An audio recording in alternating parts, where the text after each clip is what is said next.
Hey, so your card site looks great on desktop but broken on mobile? That's a common issue, but the good news is it's easy to fix. In this guide, I'll show you step by step how to optimize your card site for mobile devices. Start by clicking Preview and switch to Mobile View. This helps you see exactly how your site looks on smaller screens.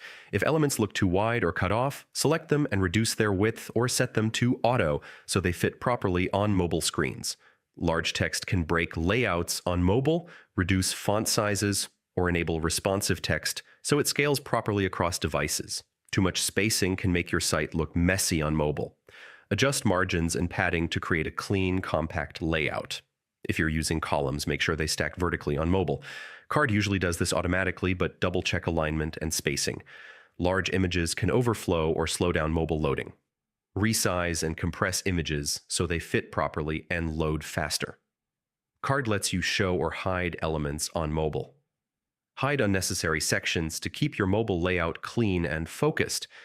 Make sure buttons are easy to tap and forms are usable on mobile. Increase button size and spacing if needed. If changes don't appear, clear your browser cache or test on another device to see the updated version. Finally, click Publish to apply all changes. Always test your live site on a real mobile device for the best results.